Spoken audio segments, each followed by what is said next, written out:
Hi and welcome back to another video of jPlay. I am Marcus and today I will walk you through some actual rounds of Magia Cum Laude, a game that's about to start on Kickstarter anytime soon, and it's by designer Konrad Hamel.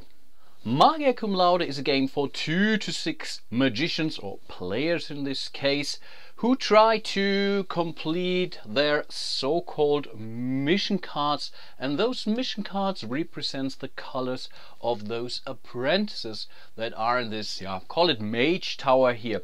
Those apprentices try to gain their or complete their spell in order to claim those mana crystals here, and players have to or want to sponsor 2 of those apprentices, and again those colors are printed on those mission cards here. Keep in mind that's all prototype you're looking at, so I think the final game will definitely look much nicer. At least those crystals here look pretty fancy already. The players themselves are not represented by actual figures on the game board. They are controlling those apprentices, so they can move for once those apprentices or the one chosen master magician that starts here at the center of this mage tower here. So, and with some of those movement cards, I come to that in a second, they are able to control those meeples and this pawn here around the board. The game can end in 2 ways. For once, one player can complete his mission card, and he completes this mission card if both, in this case the yellow and the green apprentice, complete their spells. And the second ending condition is when this draw pile of movement cards runs out. The players score points for having apprentices completing the spell if this apprentice is being sponsored by you. So if I have the green apprentice and this apprentice makes it to finalize his spell, then I gain 5 victory points for that. Additionally, I can score 8 points if I complete my so-called master order. So each player starts with one of those master orders, and I also have to complete them by collecting the right mana crystals here.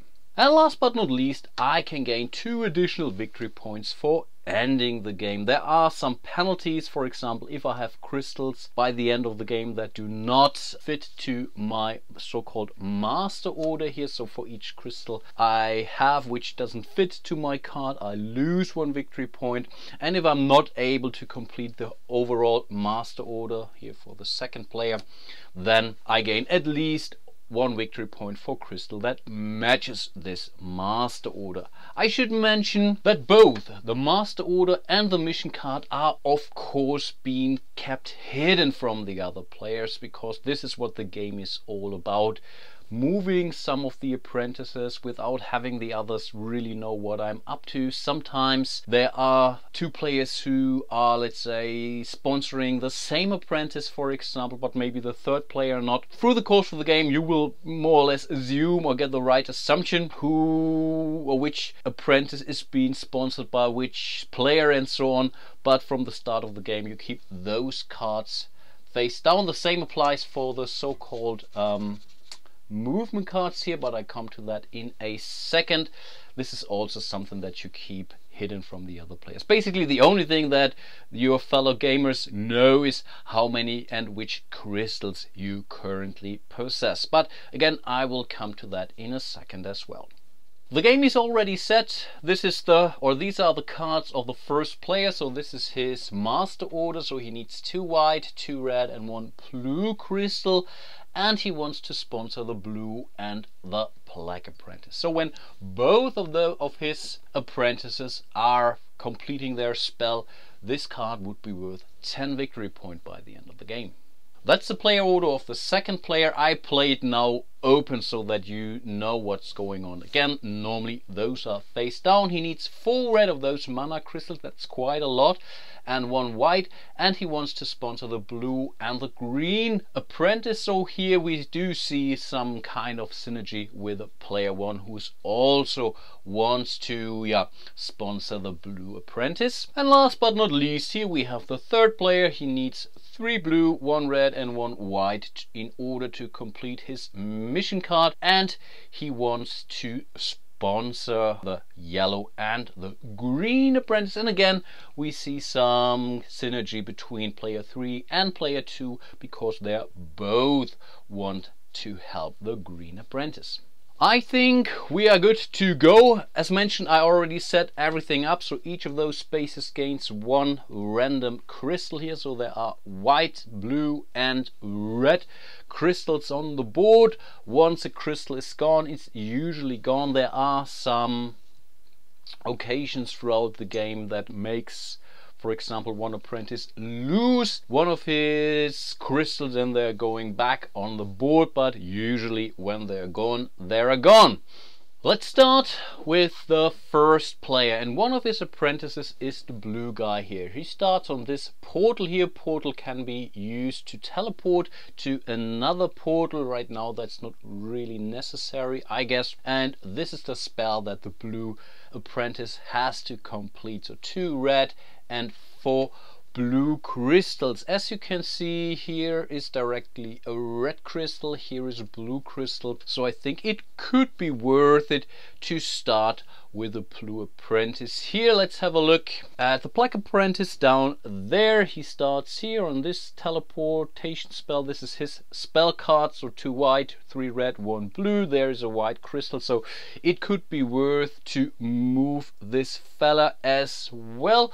We have to make that a little bit depending on the movement card that the first player has, so let's check them out. Each player starts the game with 3 spells. These are the starting spells for player 2, so he has 2 black and 1 blue, though that's perfect for him, and this was really totally random. And with a red movement card, you can either move the black apprentice in any direction where you want him to move, or you can move any apprentice 1 space towards the black wall down there, so you follow him 1 straight line. So for example, to move the blue fella here, you could play a black card, for example, because this starting space here is both black and red.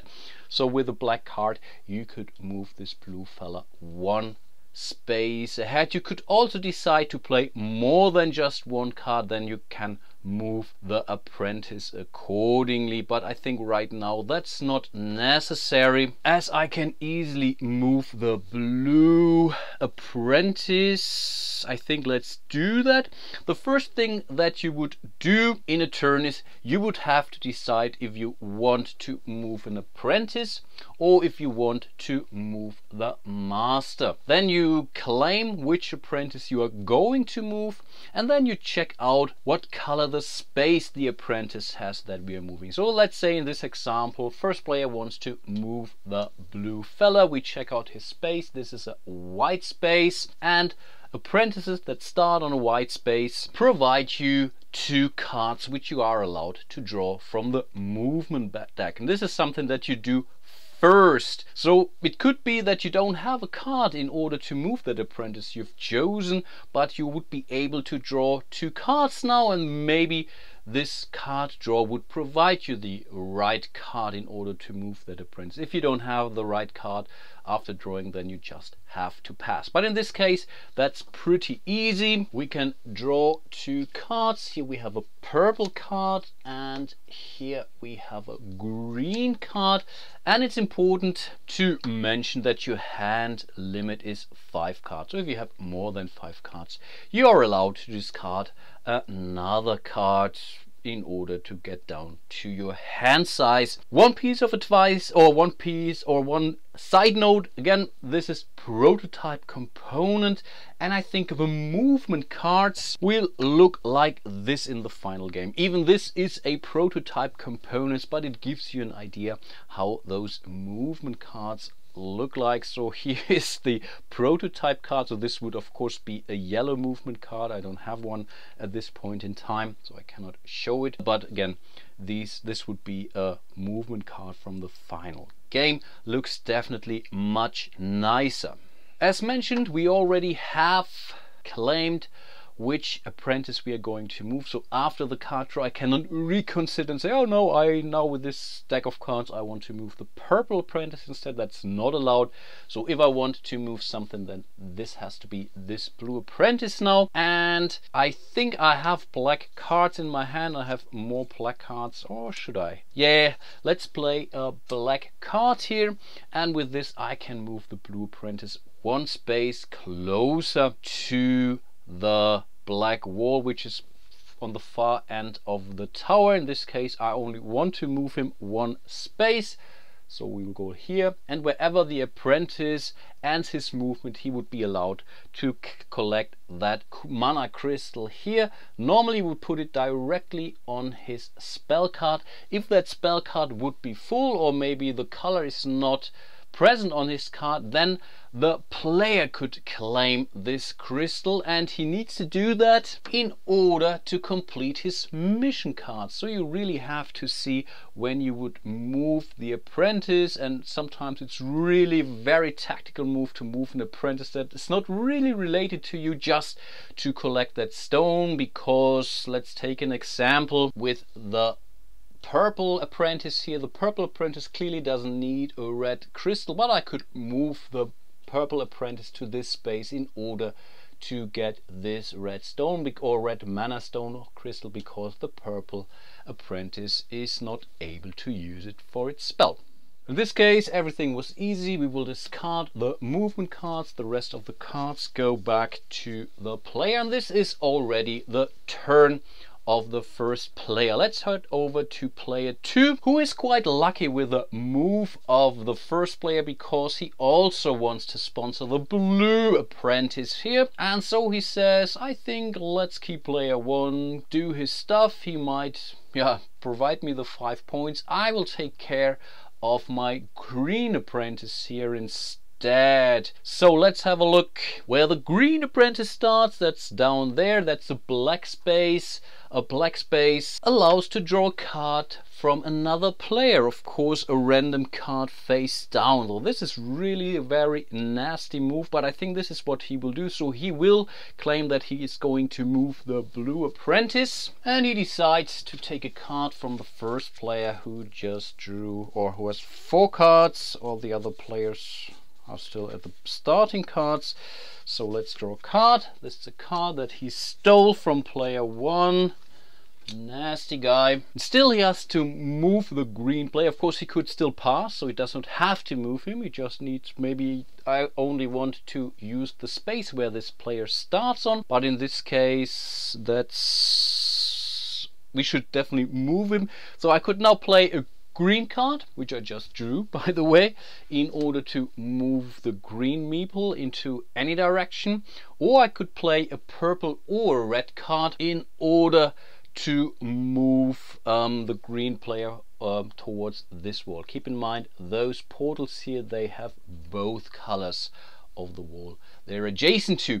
And I think he will play a purple card, and that's because he has a special card. So for once he will move now the green meeple towards the purple wall one space ahead. He gets the crystal, he puts it on the spellbook of the green apprentice, and now we are doing the special action here. And this special action says we are allowed to move the master one space ahead, which is a good thing, because usually you can only move this master pawn here if you're playing 3 movement cards. It doesn't really matter which color they have, but this is what you, or this is how you can move it, but of course also with those special cards, so with the star symbol here. And as the second player needs red crystals, I think he will move the master down there one space.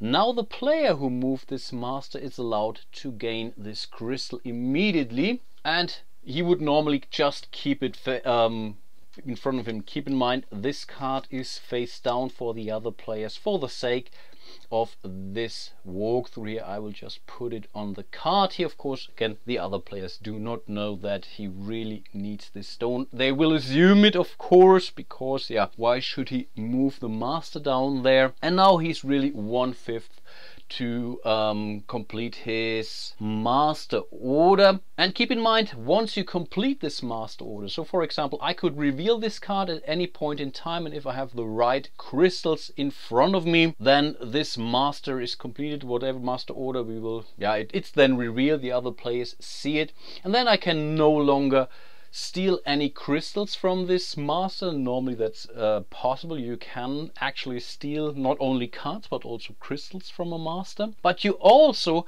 can no longer take any crystals in your possession. So once this is done, you cannot do any action that would gain the player an actual crystal. So this is really something to keep in mind. So usually you're really doing that towards the end of a game. And then we come to the third player, and third is also happy. He sees, wow, player 2 just moved the green character, so I can totally focus on the yellow player instead, and I think this is what he will do as well. So let's see.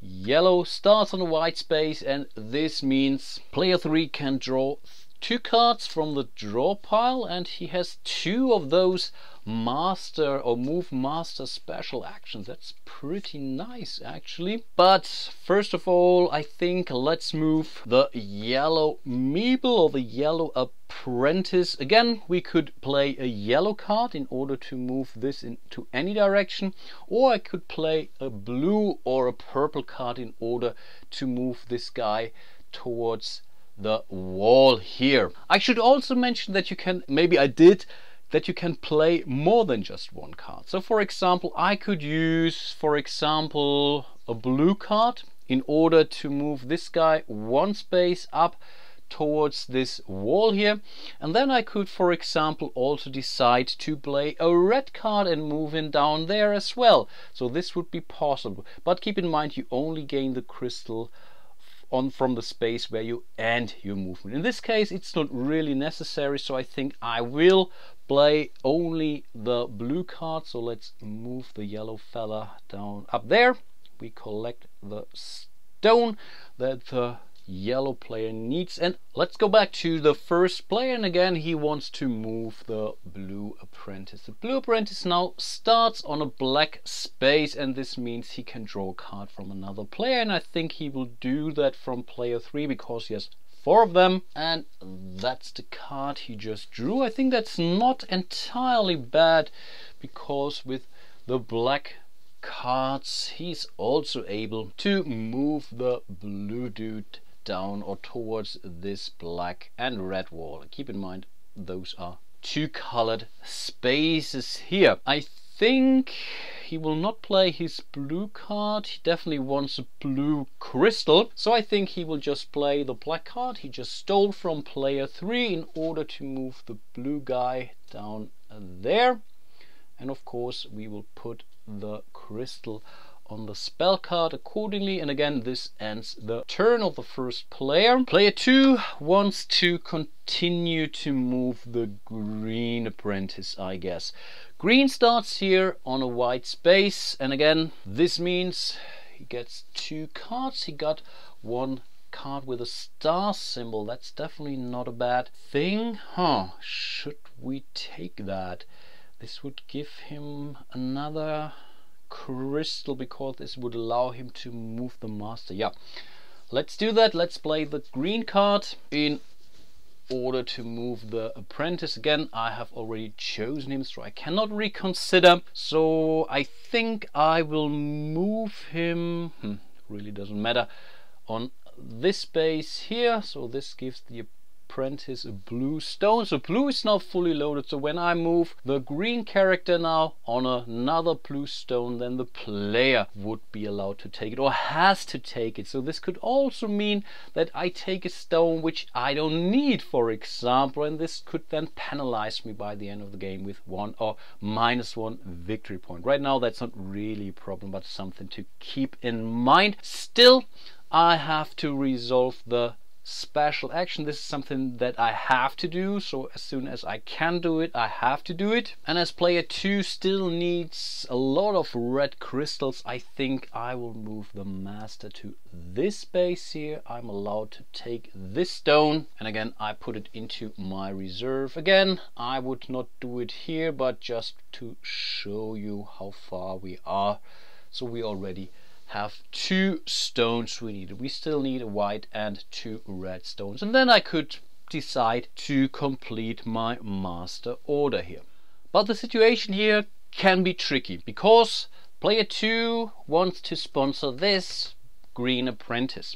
Right now the green apprentice is not even near finishing his spell, so he still needs 4 more stones. And whenever an apprentice meets the master here, then there is an examine. If I have all the crystals I need, I'm good. Then I have basically completed this spell, and then everything is good. If I have not completed the spell, I also get penalized, or the apprentice gets penalized, and then the guy who moves the master to this apprentice gets to choose a stone from the current spell to put that back somewhere on the board. So if some other players see, oh, that's pretty sure that's the he wants to help the green character, then they could really make his life a living hell by sending the master after him. Player 2 also wants to continue to support his apprentice, the yellow guy, and I think with that, or let's check the starting space again, that's a black space.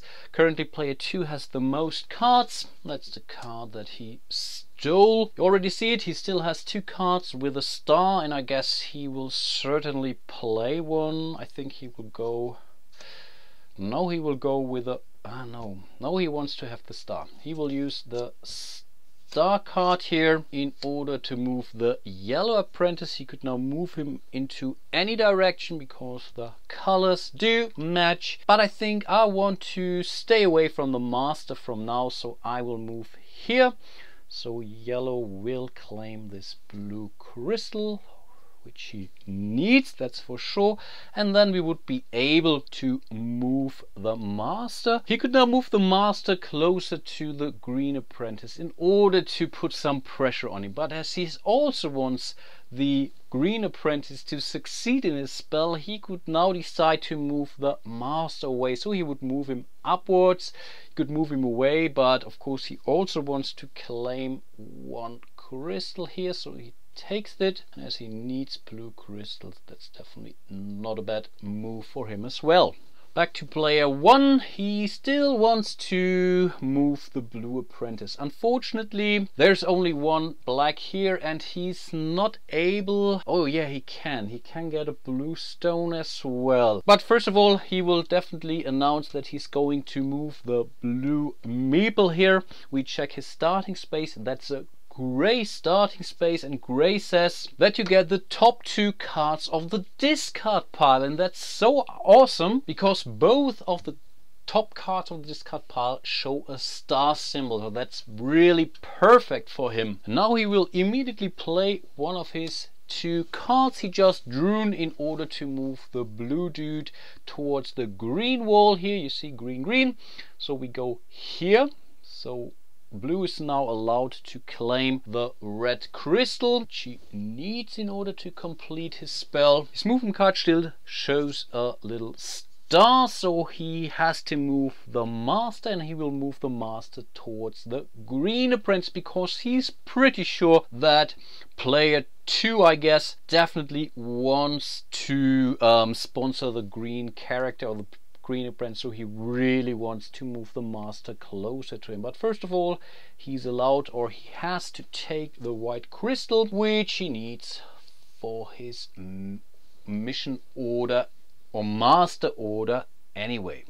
Now it's player 2, and he really gets concerned with the master so close to his apprentice, and he doesn't want to lose a crystal. So again, he will move the green apprentice. He starts on a gray space, so he would be allowed to get 2 cards from the discard pile, and yeah, we have the star that player 1 just played, so this card will never go away. And as he's really concerned that he has to send the green apprentice to an early exam, Simon, he would not be able to succeed. He's not really prepared. I think he really wants to move him out. So I think he will play the green card, and he will also play a blue card. So the green card, we know that one shows a star symbol, but first of all let's finish the movement. So it's green and blue cards, so it's green and blue, so one space towards the green wall, then one space towards the blue wall. We take this stone, we put it on his spell, and we must not forget the little star here. And as player 2 still needs red crystals, he will send the master up there. So until now he's really doing good in respect to his master order. Right now that's 3 points. If he would be able to complete this master order, this would then be 8 points. So definitely something to keep in mind. Player 2, well, I think why not? He will continue with the yellow player, so or the apprentice, so he takes 2 cards because he starts on a white space, so that's a yellow and a red card, and I think, yeah, that's fine. I think we will then immediately play the red card, which allows him to move the yellow guy towards the red wall here, which we will do.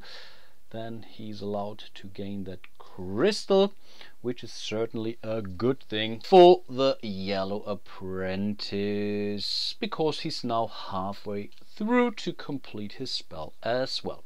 Back to player 1, and I think player 1 will now play it really mean.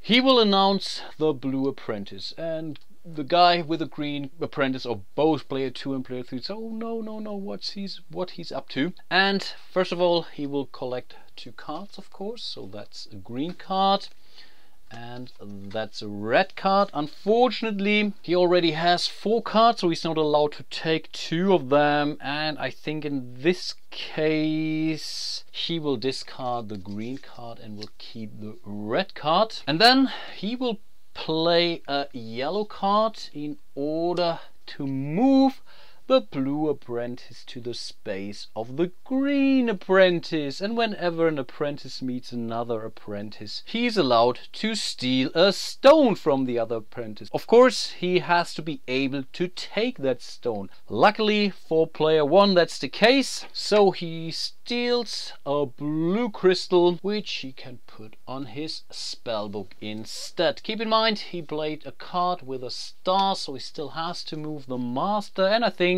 he will move the master to this space, collect this stone here, which he certainly can use to complete his master order.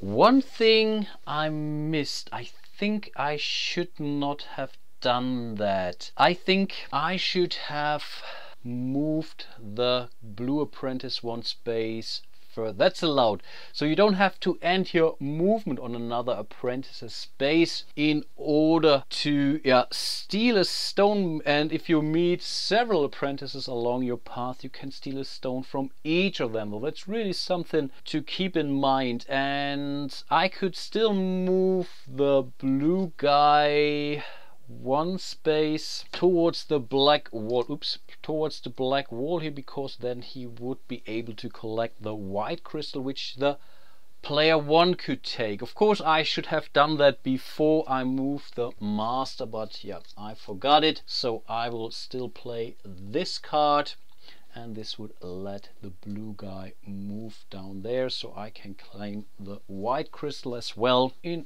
order to complete my master order with one additional stone. Nice.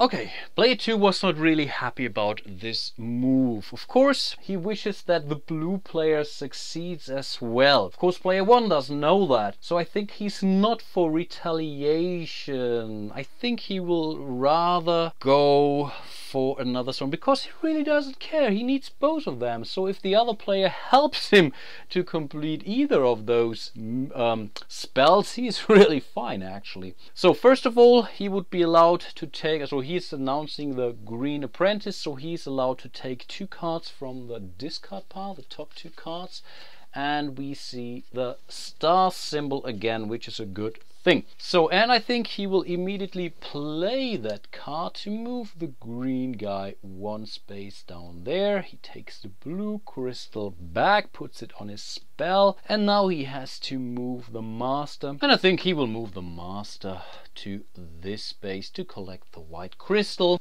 So he's pretty close to complete his master order. Even if you have the right amount of stones, you don't have to fulfill this master order, because as I mentioned, this might limit you in respect to your options, because once you complete your master order, you're no longer allowed to take any crystals or even take actions that would give you any crystal. That's really something which you have to be very careful throughout the game, not to limit your options too soon.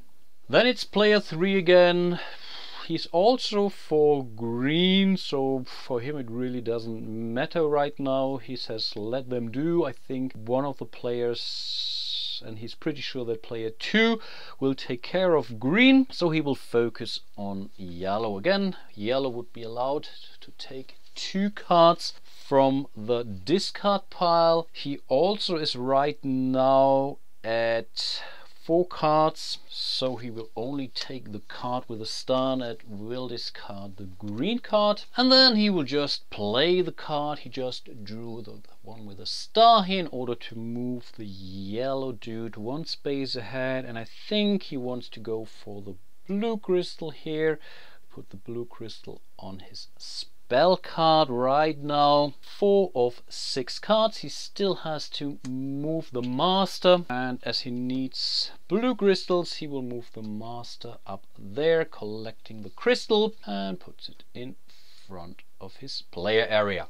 And as mentioned, this goes on until either 2 of the apprentices of a player have completed their spells. So let's just say whatever player 2 with blue and green, he managed to complete both of his spells. And how does it work? I think I explained it. So first of all, you have to complete your spell. So for example, the green apprentice still needs 3 more red crystals. Then you have to meet the master somewhere. Then we prove, hey, the spell is completed. Then you put the spell sideways or something like that to indicate, hey, this spell is now locked, so you can no longer steal from this card. So once completed, it's completed, otherwise the game would last forever. And then the first spell would be completed. Then he would do the same maybe for the blue apprentice, and once he has completed his 2 missions here on his mission card, he then has either to move one of these apprentices again to the master, or he could move one of the 2 apprentices, in this case the blue or the green apprentice, to this desk space here in the middle of the board, and this would also end the game, and this would also award him with 2 additional victory points. And then whoever has the most victory points by the end of the game will be the most, whatever, important magician around here in Magia Cum Laude. Even though I have showed you a lot, I have not shown you everything. There are 2 more special actions that those movement cards can provide. For once, this one allows you to steal a stone from another player, so really from the player area, or to give another stone, or to give a stone to another player. So for once, let's say this would be my mission card here. So this clearly says I need 4 red and 1 white, but I would have, for example, a blue crystal because of this or that reason. So again, I have to take any crystals I gain. So I want to lose this stone in order not to gain a penalty for this stone, and I could give it to just another player who would then be able to deal with that. On the other hand, I could still steal a stone if I would require my last red stone here, and then I would first move the apprentice, and then I would take or give a stone or a crystal to another player. The second thing are those double move cards, basically, which says I can take another turn after this one. I'm not allowed to draw additional cards. This is important, and I cannot play additional special actions with this card here. So whatever, if I play then with the second movement this card here, then I can still use it to move whatever the purple apprentice wants space, but I'm not allowed to take another mana crystal here in this perspective. And of course I can also not take another double move. And these were basically all of the extra actions. They bring a little bit more spice into the game. And maybe I should also show how those spell cards will most likely look like. You can see that that's a spell card because they all require 6 crystals. So this spell card clearly shows 4 red and 2 white crystals.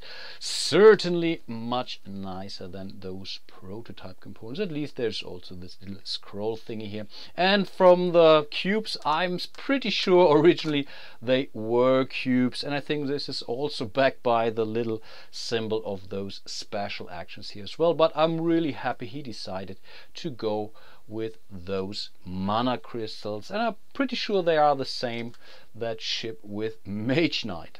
But I guess I will end my little walkthrough here. I really hope I showed you most of the core mechanics of this game. I'm definitely not playing it very wisely. It's really tough to play this game with 3 players because there's a lot of hidden knowledge in this game, which makes it kind of sweet. I like it, to be honest. Even though it's pretty abstract, I think a lot of theme and flavor comes on. It's really something where you have to think a lot, and it really doesn't take an awful lot of time, which is definitely a good thing. So really a nice game which you can enjoy with your family. As mentioned, this game will start on Kickstarter anytime soon. Maybe it's already has started as I'm recording this video. And if you like my little walkthrough and might be interested in the game, check out the campaign. Of course, I will post a link into the description of this video. And then I really hope to see you soon in one of my next videos. Until then, bye bye.